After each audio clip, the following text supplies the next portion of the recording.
Hi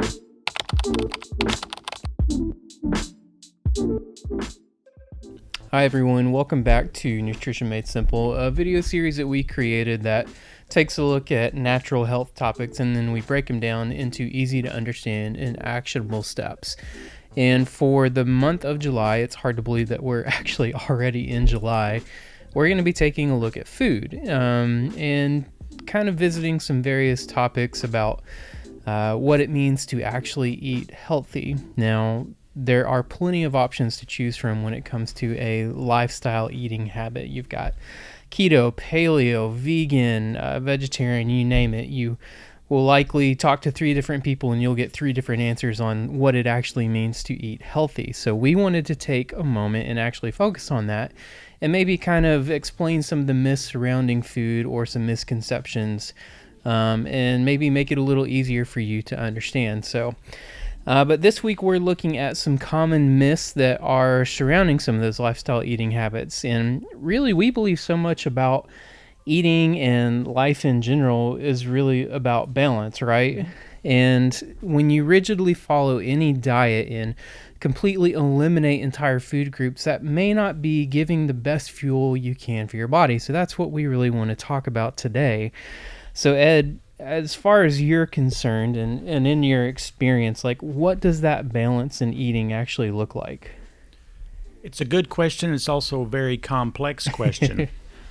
And I think sometimes if the supposed experts say just find a balance, it gives people actually permission to do a lot of wrong things. Yeah.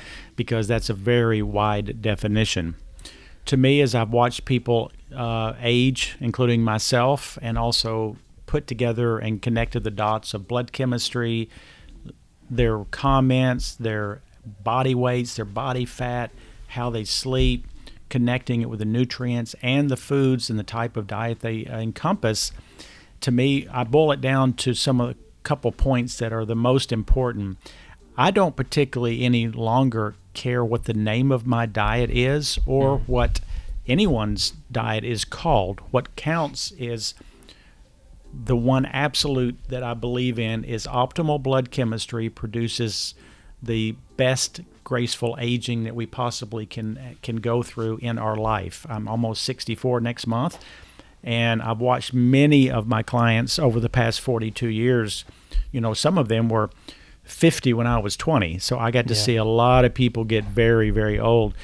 And the only people who I really felt aged the way I would want to age had optimal blood levels. The only way that happened was from 2 things: food choices and nutrient intake. And that is the key. There are some people who can't eat like I do and maintain good blood chemistry. I eat like I do for the purpose of it. So I think a lot of this is based in experimenting for each individual metabolism.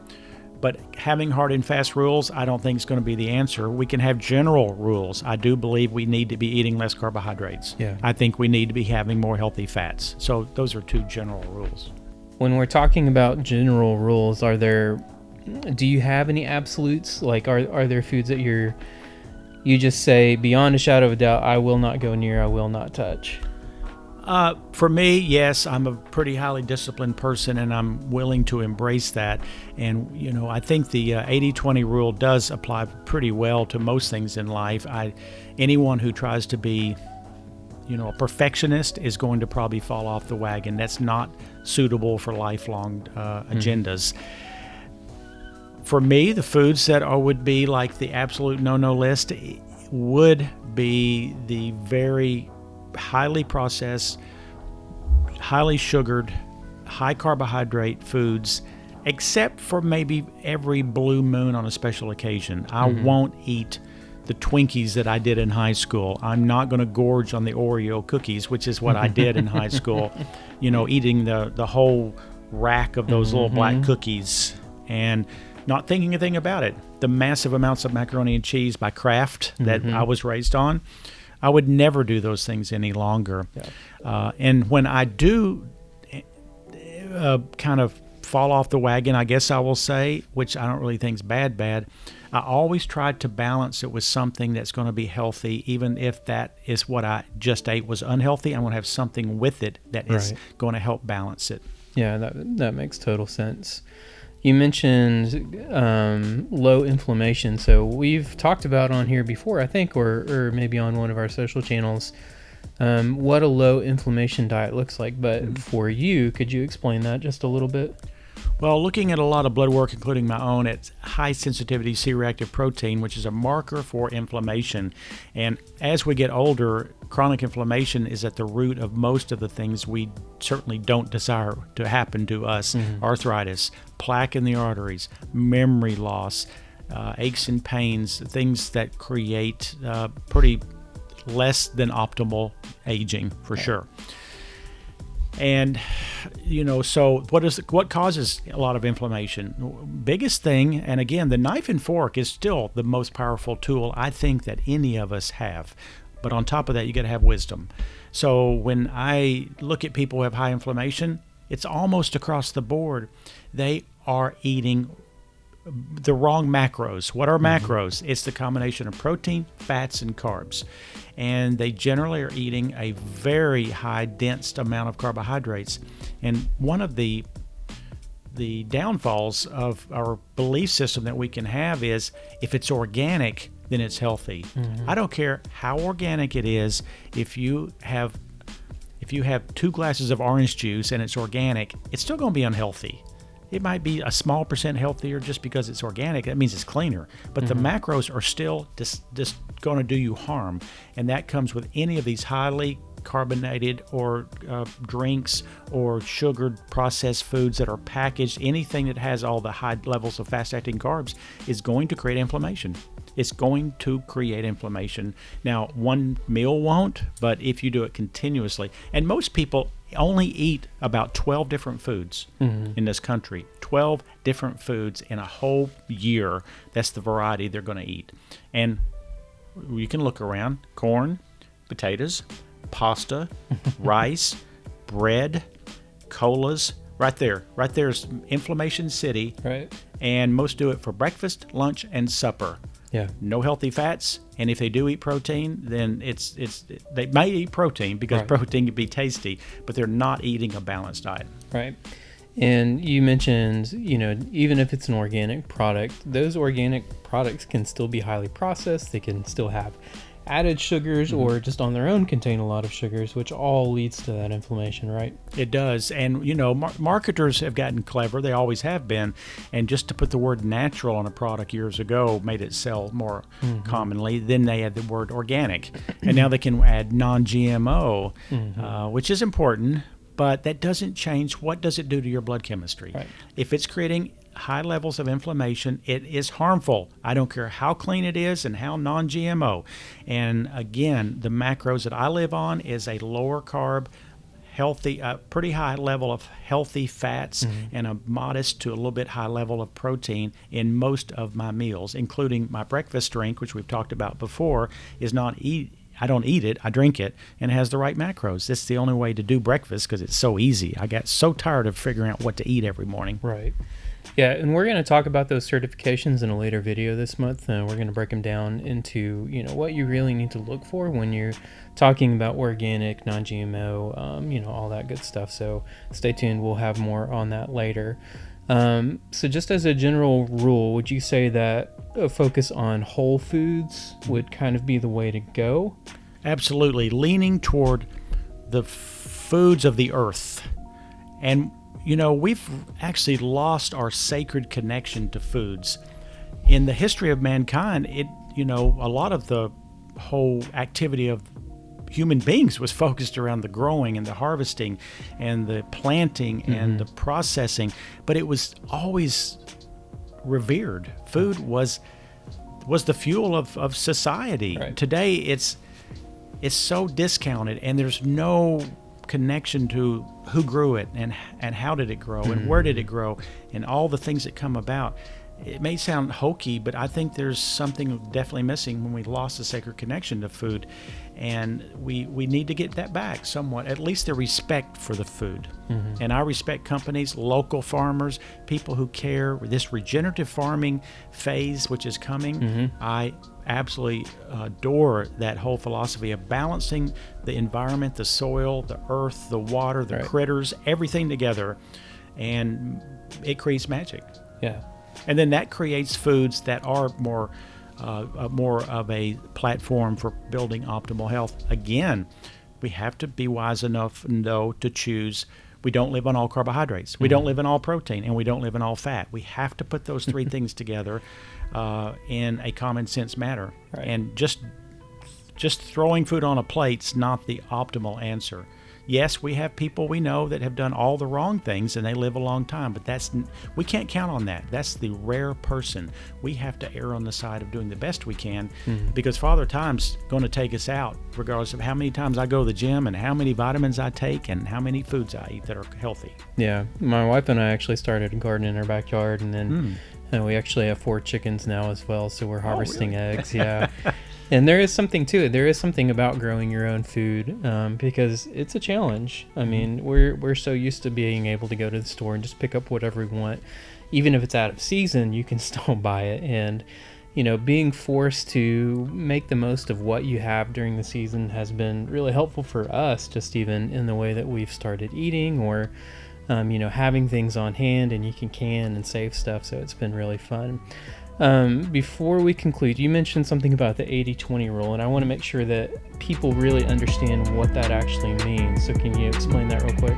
Well, in my life, the 80-20 rule means that I am truly going to be on board with discipline 80% of the time that I'm eating, whether it be other lifestyle habits too, exercise, eating, trying to do the right thing.